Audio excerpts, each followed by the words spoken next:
All right. Well, welcome back to Post Frame 360. I am one of your hosts, Scott Cragg, and unfortunately, my co-host, Josh Nolan, is not able to join us today. So, hey guys, today is Wednesday, December the 24th, the day right before Christmas. And so I wanted to hop on here real quick and just tell you guys, from us here at Burrows, we wish you absolutely the merriest of Christmases.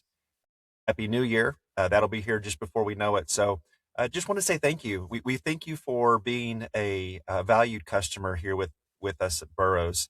And this year we've started the podcast. There's been a lot of new things that have happened here at Burrows this year.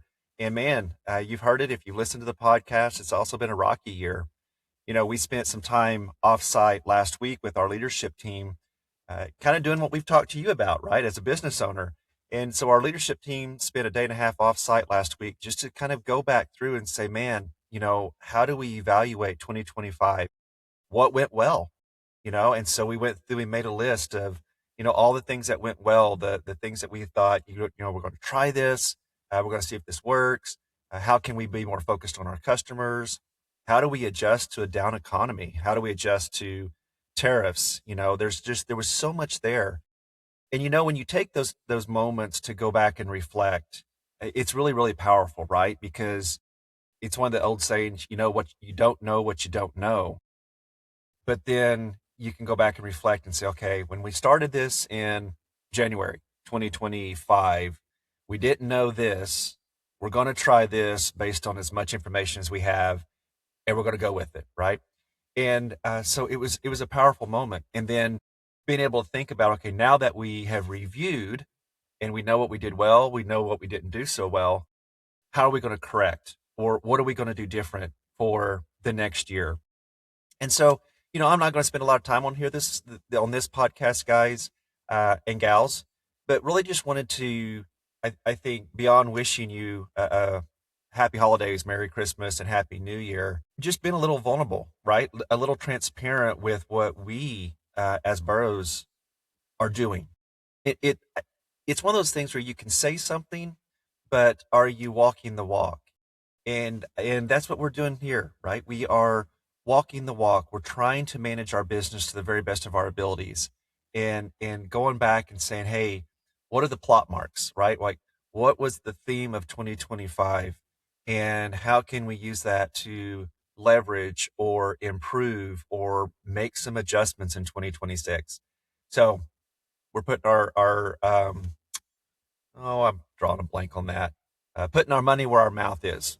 That's the word I was looking for. So, guys, we appreciate you again. And I want to just do a couple of reminders, a couple of updates. So, a couple things from this year. Remember that the GRK fasteners are something that we brought in. These are phenomenal. They're easier for your crews to use rather than running out, air hoses and generators and air compressors and all those things. So don't forget about GRK fasteners. The nail lamb machine that we recently upgraded is doing a phenomenal job. So don't forget about the nail lambs. And something yesterday, once a week here at Burrows, we go out and we do what's called a Gemba walk, right? And on that Gemba walk, we pick various places within our facility to go and observe, right? And this isn't like, oh, management leadership's looking at what we do. It's actually us observing and saying, okay, what is the process? Is there something that we could do to create a safer environment? Is there something that we can do to improve a process? Is there something that we can do for more efficiency? Or, hey, we do it like this, but man, if we did it like that, it's more profitable, or whatever. So on that, one of the areas that we were in yesterday was around all of our 6x6 material that we have out in the yard. And we just got in a new load, right? And so we're walking between two stacks, and I just happened to look at one, and the whole middle was like real brittle. And like these just came in like last week. In the middle, you could see was just very soft and kind of brittle. And then some of the other ones, had a crack all the way down, almost down the entire length of a 14-foot post. Now you might say, well, girls, can y'all not find some better material? Well, it's actually not that. It's, and I've said this before, because of the massive amount of building that has happened over the past couple of years, We are cutting our, the people with Weyerhaeuser or GP, Georgia Pacific, a lot of the mills, right? They're cutting material from young growth forests. And when you do that, these trees are grown super quick. I'm sure they're doing what they do with engineering to try to figure out how to grow trees that grow really quick so we can cut them down quicker, right? But it's less than ideal material. And the reason I go through that whole explanation is that is one of the reasons that we are really encouraging you as a builder to use nail lamps, right? Because treated posts are becoming weaker and weaker and weaker just because of the source, right? And then even some of those, you can see there's more branching in there. So every time you see a knot or a branching, especially if you've got one on each side, it creates a more brittle point for that post to potentially break. So I'm not trying to scare you. I'm just saying, hey, a nail lamb it's stronger, it's straighter, and you don't have a lot of these um, weak points or imperfections like you would see in a 6x6. So, little refresher on why nail lambs. We also talked about safety.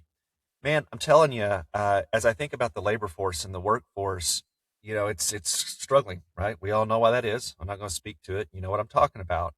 But labor force is getting more scarce. And so here's something I would say, man, take care of your crews. Even if they're a subbed crew, take care of your crews because you've got buildings to build. You've got customers waiting. And man, if one of the crews that you rely on has an injury, so let's take the liability and put that aside, which I hope you have general liability on your company, even if you're contracting with a crew, but find out if they do, right? Like let's take care of people, right?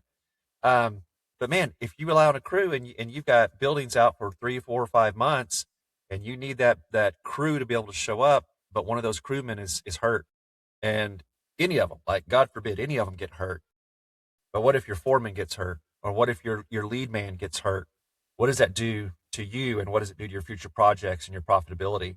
So we did a podcast focused just on safety, and I was out this week. I had to make a material run and I saw something that scared me, and I'm not trying to be sensational there. I saw something that scared me, and for me personally, I left the build site as soon as I could because I was afraid I was going to see something that I didn't want to see and that maybe I couldn't forget. And so that just reminds me to encourage you, man, to the best of your ability, make sure that your crews are working in a safe manner because it may take more time. You may rub them the wrong way if they're like, well, I don't want to tie off if I'm on the roof. I don't, I want to stand on the top of a side wall and, you know, shoot a nail in at an angle toward my foot because my foot's on the back side of the truss holding it in place and I'm shooting toward it, right? Like, let's just think about that, right? Because an injured worker is a delay in the job. And the other thing that we've talked about is scheduling. This is probably a drum that we're going to continue to beat for a long time to come. But scheduling is so important. We're here at the end of the year. And so for us here at Burrows, we have been trying to manage our materials, liquidate what we can just so we can get new materials in for 2026. We are doing an audit, right? Like not a tax audit, a materials audit. So we have inventory. So we have people coming in, independent people coming in to go through and basically count everything we have. That is something that we need to do so that we can start the new year with accurate inventory counts. But it also goes into your P&L statements, right? Like what's inventory, what's the value, what needs to go away.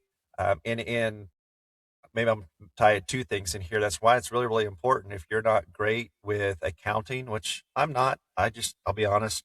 There's two things I don't do well: accounting and mechanicking. I'm terrible at it, right? So being able to have a professional that can come in and say, hey, let me look at what's going on. We can probably save you some money, or we can depreciate this, or hey, get rid of that, or hey, buy this.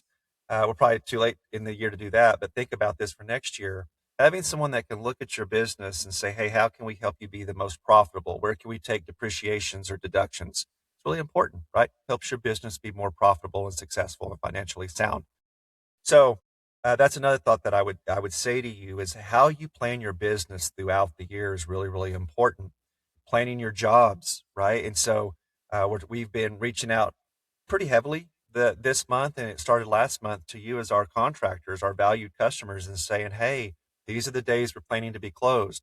If you need anything, let's make sure we got that in hand. Hey, better yet, go through and review your jobs and see where you're at. Make sure you got everything you need. If you can, if you've got some free time, and maybe we've delivered some packages to a couple of your job sites in advance. And if you've not been out there, I'm going to encourage you, get your truck and drive out to those job sites. Go through your materials and make sure you got everything that you need for that job before your crew shows up and they're like, oh, something's missing, or oh, hey, this has been sitting here for 2 weeks and the owner got in his tractor and he missed it and he ran over the metal, right? So, man, just make sure that you're thinking ahead to try to keep things going as smoothly as possible. Takes a little bit investment of time on the front end. Maybe you're super busy and thinking, I can't do all that. But man, a little bit of proactive planning saves you a world of headaches and delays. All right. So I think those are the big things. And I don't want you to listen to my voice for 25 minutes. I'd probably get tired of myself. So, but those are kind of some of the high points I would say for this year. Last but not least, we are, if you've listened to the podcast, we are bringing Mark Eastman to Broken Arrow in January. Just so you know, we are almost completely booked. Okay. So if this is something you want to attend, I need you to reach out to me. I'm going to put my email address up here. It is Scott C. So SCOTT, C is in Charles, at Burrows, BURROWS hyphen supply.com, and say, hey, I'm really interested in this, but I just need you to know we have a limited space. So our max capacity for this opportunity, it's called Build Day, right? And Build Day is not a seminar. You guys are business owners. We're not going to sit here and teach you like a seminar style, workshop style. This is really set up to be more like a board meeting. You're business owners. We want to come together. We want to be adults. We want to be mature. We want to take responsibility for our businesses. And we're here to learn how to be as successful as possible. So if you want to come, I need to know right away. We are already confirmed at 7, and 10 was kind of our max. We can accompany 12. Again, small group, because we want this to be valuable. Mark Eastman, that'll be January the 16th in Broken Arrow, Oklahoma. If you want to go, you've got to email me, but we are almost at capacity and we will close this down. We're not going to go any larger than 12. That way we can keep this small, plenty of room for dialogue, understanding, collaboration. It's going to be a great time. So that's what I'm going to leave you with. Guys, I can't tell you enough how much we appreciate you. Thank you for supporting the podcast, and something that we're going to do better. And when my illustrious co-host returns, he's taking some time off. We want you to help us out with the podcast. So whenever we launched this podcast, it was really meant to just keep you, our customers. We wanted to keep it internal, right? You, our customers, how can we update you? How can we tell what's going on? But it's actually starting to filter out into other areas. So with that being said, we are not going to create competition for you, because this is really intended to be information, right? Information that helps anyone and everyone. So if you don't mind, if you like what you hear, we're going to ask that you share, recommend the podcast to other people, subscribe and share. You've got a couple of ways to access this. So you can access this on Podbean, which is how we do the audio portion of this. I also upload all of these on YouTube. Postframe 360. You can go to Burrow Supply on YouTube. You can type in Postframe 360 to come up. So if you don't mind, we're going to have this on social media as well. So you've heard this, right? Like, subscribe, and share. You do that for us, we'd really appreciate it. And yeah, guys, Merry Christmas, Happy New Year. Appreciate you. See you in 2026.